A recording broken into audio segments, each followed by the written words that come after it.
Tollywood star hero stylish star Allu Arjun గురించి చాలా నుంచి వార్తలు వినిపిస్తున్న విషయం మనకందరికీ తెలిసిందే. ముఖ్యంగా ఆంధ్రప్రదేశ్ రాష్ట్ర రాజకీయాల్లో కూడా ఇటీవలే అల్లు అర్జున్ పేరు మారుమోగిపోయింది. మెగా వర్సెస్ అల్లు వివాదం మరోసారి తెరపైకి వచ్చింది.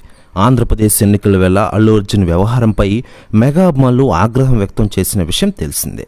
అల్లు అర్జున్, పవన్ కళ్యాణ్ ఫ్యాన్స్ సోషల్ మీడియాలో కొట్టుకున్నారు. అగ్నికి ఆజ్యం పోసినట్లు అభిమానుల వార్కు నాగబాబు ట్వీట్ తోడైంది. దీంతో సోషల్ మీడియాలో అల్లు వర్సెస్ మెగా వార్ పీక్స్కు చేరిన విషయం తెలిసిందే. వివాదంపై అల్లు అర్జున్ క్లారిటీ ఇచ్చినా పవన్ కళ్యాణ్ గారి ఫ్యాన్స్, అల్లు ఆర్మీ మధ్య వార్ ఇప్పటికే జరుగుతున్న విషయం మనకందరికీ తెలిసిందే. ఇక ఇదిలా ఉండగా లేటెస్ట్గా అందుతున్న సమాచారం ప్రకారం అల్లు అర్జున్ గారు కొన్ని కీలక వ్యాఖ్యలు చేశారట ఈ వ్యవహారంపై. ఆయన మాట్లాడుతూ, పవన్ కళ్యాణ్ గారికి నేను ఎప్పుడో క్షమాపణలు చెప్పాను. పవన్ కళ్యాణ్ గారికే నా మద్దతు. నేను సమాధానం చెప్పాల్సిన వ్యక్తి ఒకళ్ళు ఉన్నారు, అంటే అది మా మామయ్య మెగాస్టార్ చిరంజీవి గారు ఒక్కరే.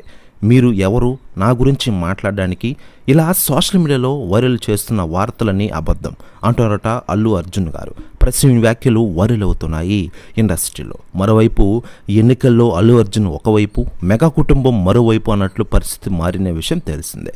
తన ఫ్రెండ్ నంద్యాల వైసీపీ అభ్యర్థి శిల్పా రవి కోసం అల్లు అర్జున్ రంగంలోకి దిగిన విషయం మనకందరికీ తెలిసిందే.